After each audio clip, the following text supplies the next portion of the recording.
Blind Advocate. You want the truth? You can't handle the truth. The Blind Advocate will get you there.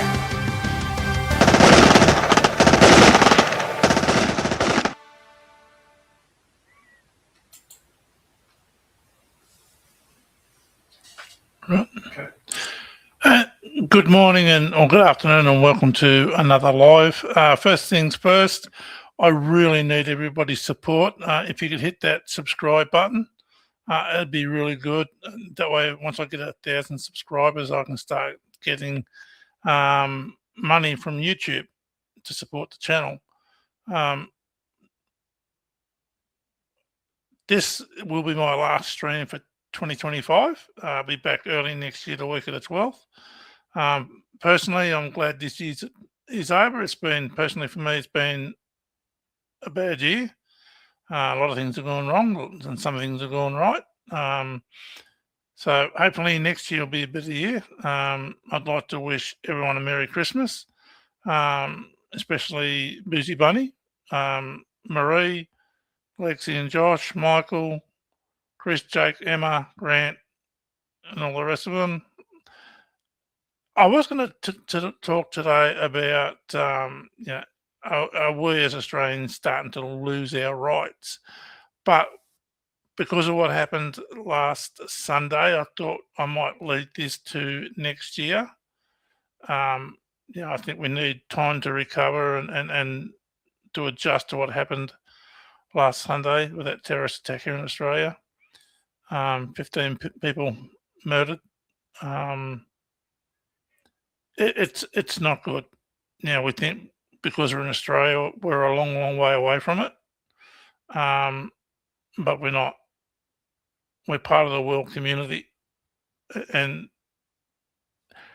I sort of seen this coming a few months ago. Not the attack last Sunday, but when Albanese recognised Palestine as a state, I said to my wife when we were watching the news, that's not good. He's just opened up Pandora's box. Unfortunately, what happened last Sunday, I don't want to dwell on it too much because it's been spoken about a lot the last week, and my heart just breaks for all the people who lost their lives and for the first people there, the police and the paramedics, and that Ahmed who tackled one of the gunmen. My heart breaks from all, especially the parents of that 10-year-old girl. It's just, I find the whole thing abhorrent. How can one person do that to another person? It's just beyond belief. I just can't put it into words. So I think this year for everyone, hopefully next year it'll be better. Especially what's happened over the last week. It's just been it hasn't been a good year for a lot of people. But next year I'm lining up interviews to talk to a wide range of people. I also want to give my thanks to Ian Westmoreland. I interviewed him a couple of weeks ago. He's going through cancer treatment at the moment. I just hope everything works out for Ian. He's a really nice bloke. I really respect and admire what he's done with mentoring men and the Kitsugi Heroes. It's fantastic work, and all the volunteers that support Ian. Thank you. You do a fantastic job. But I'd just like to wish everyone a very Merry Christmas. And I hope 2026 is a lot better than 2025. So next year, my first week back in the week of the 12th, I want to talk about, in this country, are we losing our rights slowly, bit by bit? It's starting to scare me. If I was asked this question a few years ago, 10 years ago, I went, no, we're safe. But after the law changes in different states over the past year or two, I'm really starting to get concerned. I probably won't be around to see it, but my kids and grandkids most likely will, and I worry for those generations that are coming up. But yeah, it's been a long year. It's been quite. I had open heart surgery earlier this year. Worked out well in the long run, but there were moments during the recovery period where things didn't go too well. My lung collapsed and all the rest of it. So, and it's a long recovery too. So, anyone who's had open heart will understand what I'm talking about. I just also want to acknowledge all the help and support I've got from my support workers and my service providers over the last year. It's been fantastic. They've been, I can't speak well enough of them. They've earned my respect. All of them, they've been utterly fantastic. Sorry, Jeff, you've got two people via VWH is saying hi. Juniper 1717 is interested in coming up, maybe joining the chat. Yeah, Jennifer, you'd like to come up? Via hello. Thanks everyone for turning up. If Jennifer wants to come up, that'd be great. Juniper. Sorry? Juniper. Juniper, sorry. Yep. Yeah. Please come up.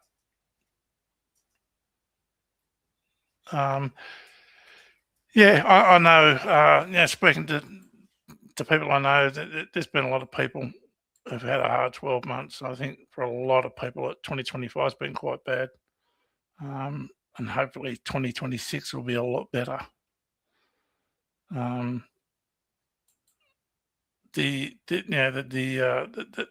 What happened to Bondi on Sunday broke my heart. We just don't expect that in this country. There's over the next few months, there's going to be a lot of investigations and a lot of questions, and hopefully we'll get open and honest answers to what caused last Sunday. And being so close to Christmas, it's going to be hard Christmas for a lot of people, especially around Sydney. Those people that took those people from the beach, hid them in their homes or hid them in their cars to get away from those gunmen. I mean, what do you say? It's what we do in Australia. We reach out and we help other people regardless. And that man, Ahmed, who tackled the gunman, what a brave man he is. And he's an immigrant as well. So, well done. He embodies what it is to be Australian. He put himself last. That's what we do. But anyway, I'm not going to dwell on it because it's too soon to go into depth and talk about it too much. I think people still adapting and recovering from the news. It's sad. Like I said, next year, hopefully I'll get some funding in somewhere and be able to improve the quality of the live streams and organise more interviews. But all my supporters over the last couple of years, I'd really like to thank. I know a lot of them are at work at the moment. They sort of duck in, listen for a few minutes and duck out and come back in. I do appreciate it. And I appreciate everyone's support. I don't know if there's any questions there, Chris. We've got another comment. We haven't had anyone manage to get to come up yet. They were just saying hi, and Marilyn Market says #respect blind advocate. Oh, thank you, Marilyn. Appreciate it. Yeah, look, I started this channel a few years ago to help people with disabilities help educate people with disabilities and their families and carers and support workers and the general community. There's a lot of misinformation out there, a lot of misunderstanding, and I want to help break those barriers down. I mean, that's one of the fantastic things about the NDIS. It's done more for people with disabilities in the last 10 years than other organisations have done in 100 years. It's been really, really great. Unfortunately, there's sort of been a bit of a bias against the NDIA from the media. And of course, the government does their usual knee-jerk reaction. And I know a lot of people are having their fundings cut dramatically. A friend of mine had his slashed. Another friend of mine he's not able to use his funding for community participation. And I just don't understand what the hell's going on. I really don't. The NDIS, it's fantastic, but we got just the wrong people steering it. We really have. I'd like to see the government step back from running the NDIA. I think the running of the NDIA should go to the CEO, the board, the NDIA board, and the IAC, with constant interactions with the participants of the NDIA, and then have the government come in and audit service providers, fund managers, support coordinators, OTs, audit them, make sure they're doing the right thing. Now, we've seen a news article on Sky a few weeks ago where they're talking about the NDIA bailing out companies. One company was bailed out to the tune of $30 million. Now, whose responsibility is that? It's not the participants of the NDIA.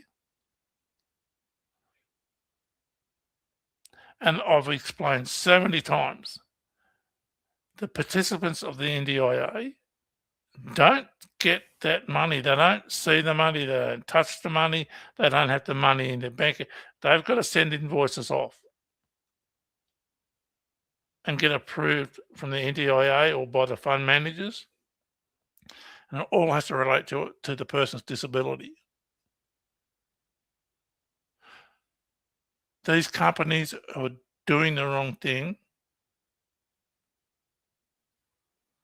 are giving the participants a bloody nose. They are really making it hard. They see the NDIA as a bucket of money, and they're out to rot. Not all companies, not all businesses, some are out to make a quick dollar.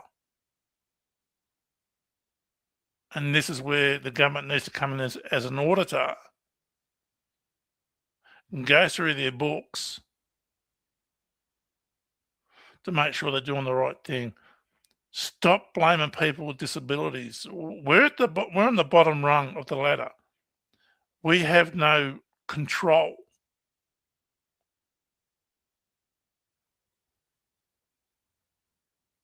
You know, it's not up to the participant, to the person with a disability. We just follow what we're told.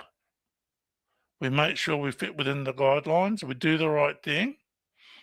And it sees other companies, not all companies, but some of these other companies who aren't doing the right thing.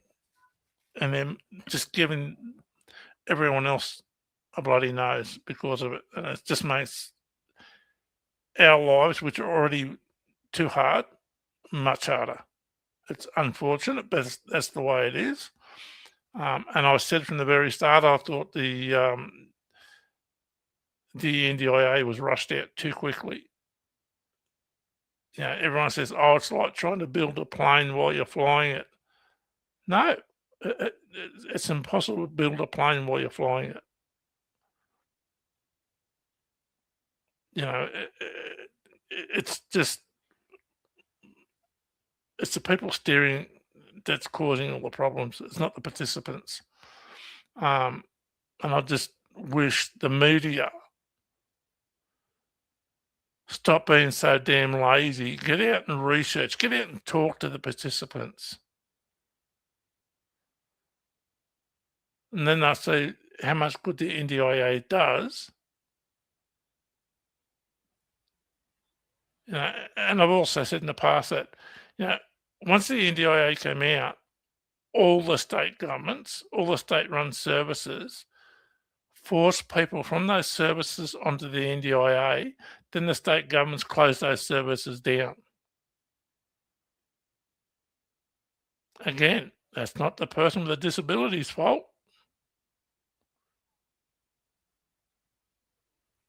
It's the government's fault. They rushed it out too damn quick. But if people with disabilities, we don't come together and show solidarity, and we keep being divided by the media and by the government because, you know, according to them, it's, you know, all the rorting that's going on. I personally don't know anyone who's rorted it. I've heard of people where I live doing the wrong thing, but hearing and knowing are two different things. But we've got to stand together and we've got to be one voice. And the people leading those voices, going to the government, they have to be above reproach. They have to be, how should I put it? They should be held to a higher level of, you know, to a higher standard. If they're going to represent us to the government or to the NDIA, they can't be doing things that aren't moral or ethical.